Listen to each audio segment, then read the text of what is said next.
Alright everyone, we are back. We are jumping right into all this. We have, it's been a little bit of a hiatus with working on this. We kind of had some time to decide what we're going to do, and now we just are kind of having an unorganized day with just doing miscellaneous stuff to get this going. Tristan's working on getting the meth pump all fixed. We have the hardware to get it mounted in the back. I'm not sure where they ended up, but basically he just got some self-tapping screws to put out here. Yeah, right there. Where we're going to be mounting it? Okay. We pretty much have the back taken apart. We're also going to be relocating the battery back here. So, I think the pump's going to go right here, facing down. And then this will probably be bolted here. Like this. To this, right here. Yeah. To this, yeah. With self-tapping bolts. And it should be fine. Yeah, this isn't going to be a lot of weight, so I think the 2 bolts should be fine. And then we're going to run the tube up there, the wiring for the meth kit. Yeah, I think I'm going to take apart the interior next and, like, see how I'm going to run it down the interior. Yeah, there's no room inside the engine bay for the meth kit, but there's plenty of room back here for it, and the battery relocation too. Yeah, that was another reason I'm going to take apart the interior, to see where we can have the power wire. Yeah, we need to run 4-gauge wire all the way up to the front. Yeah, through here. So I'm going to have to take all the clips off this and try and see where I can get in the firewall.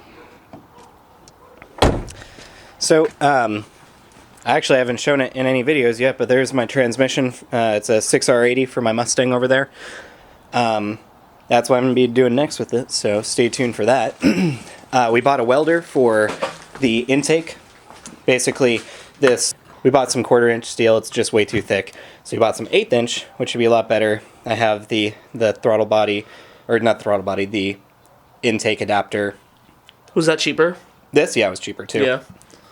Yeah, basically one of this, so it's 6x12, was cheaper than one 6x6 of this. Oh wow. So okay. I only had to buy one because it's the same size. So it'll be easier to weld.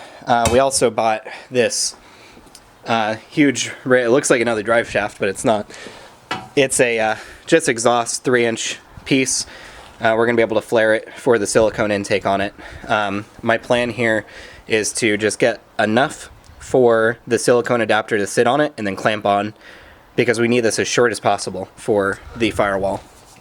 So yeah, I think that we could probably, we'll have to measure it, but I think with like a hose clamp on it, I think that we might only need probably 1.5 inches, and so I'd say, so if we're looking at this, say this is the kind of, yeah, band we're going to have on it. Yeah. It's only as thick as my finger, really. So we need to weld it probably, that's probably about right, because we need space for the weld too. Okay. But I'm going to cut this up and just test welding, because I've never welded before. Though we learned to flare these for the silicone. Yeah, let me grab the tool real quick. So this is something that we learned on Faster Prom's Jeremy's channel. So this tool right here, you can see it has a little indent on there. So to ramp it up, you just put it on there, line it, and then squeeze it real hard. Squeeze it real hard, and it'll punch out a flare. And that's literally just like a electrical crimper, right? Electric connection crimper? Yeah, so it's the Klein Tools. It's basically just a crimper and cutter. Which is hilarious. Yep, it was pretty cheap. Easy. And if you're going to be doing an intake like this, I recommend not buying intake piping. Just buy steel exhaust piping. Plus, we can actually use that for the exhaust for the Camaro, because, well, maybe not, because we might need 2.5 inch. But the big piece that comes off here, that connects both these sides and comes out this side, yes. We're missing the area where the catalytic converter would be, because we don't have a cat. So we can just weld that in, I guess. It is going to be 2.25 inch or 2.5 inch. But what we could do, honestly, is we could smack it with a hammer to size it down. Oh my god! As a reducer, and just weld it like that. Oh my god! I mean, it's fine. We got to use what we have. It's fine. It's fine. So we also have the suspension over there in the grass. We're going to be degreasing it and power washing it, same as the engine bay of the Camaro. Once we have that done, we can put these motor mounts on the motor mounts on it, and yeah, everything's looking pretty good. We're just going to start working on this. I'm going to start on making the adapter plate for that, and Tristan's probably just gonna do some miscellaneous stuff. We also have our fuel lines. We have our I forget what these are called, twist tight from Summit Racing for the fuel lines. They're good for 250 psi. They'll just go into the flanges. They're just 3/8 fuel line. We don't really need any more. And then we got all these MSD spark plug lines. They're like 4 or 5 feet long, so it should be good enough for what we needed. We'll just make our own spark plug wires. Yeah, and honestly, these are pretty good. Instead of getting like super long ones, you can make your own. They come with the crimper tool. Oh wow! And they were like $40. So nice. They're way cheaper than some of the other ones that are really long. MSD is a pretty good brand, also. I've heard so. Yeah, I have MSD plug wires on my. Or maybe it's it is. I have MSD plug coils on my Mustang, so it's pretty good. Yep. So we're gonna start working on this. We have plenty to do. We technically only have 2 more weekends until the final day at the drag strip. We'll make it. Probably not, though. Probably not. Probably not, but... Well, there's not even a probably. We won't. Well, what we could do, I would say if we were really motivated to do it, we could get the engine on, get everything in there, and then run it on the stock Camaro tune.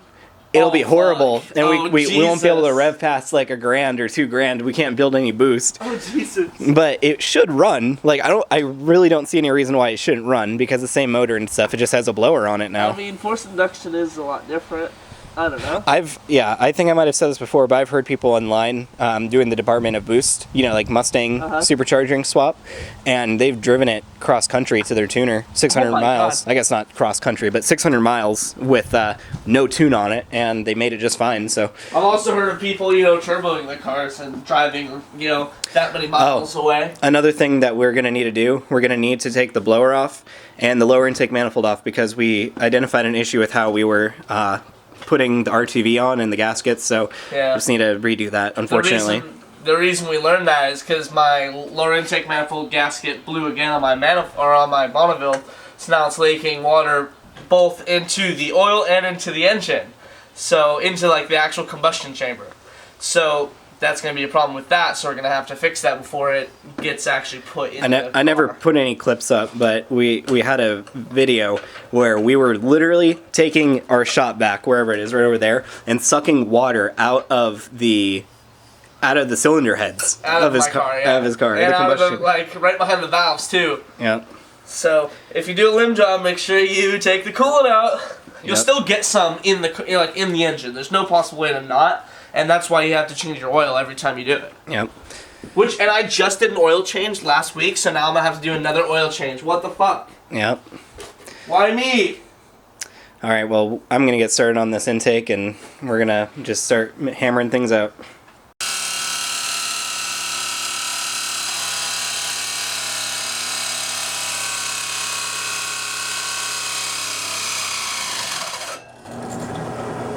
So we're attempting to drill press this steel plate because our normal tools aren't good enough for it, so we're gonna see about this.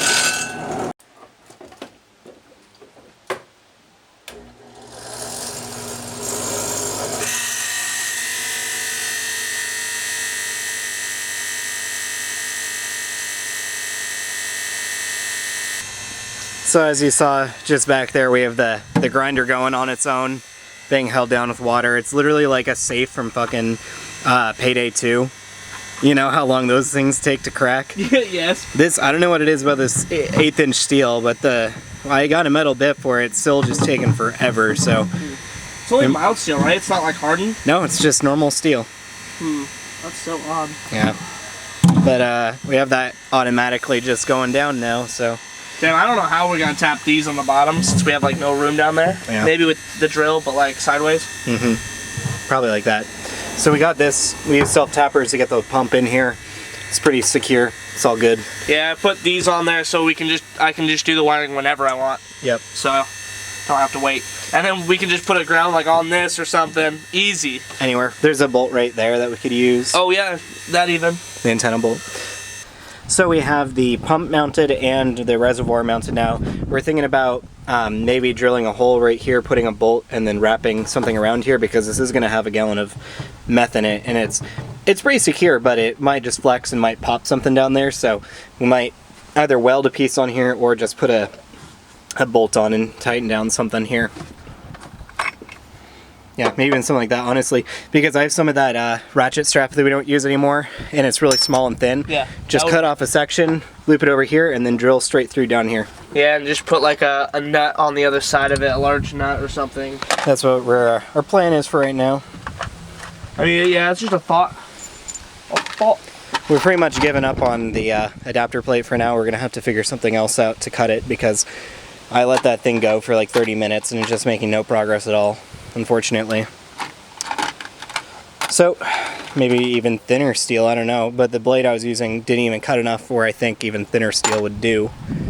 We just have to figure something else out. Is that thread on? I have bolts in there, mix and match, that should work. We'll find something. Yeah, so we're going to keep looking for this to make a strap for this.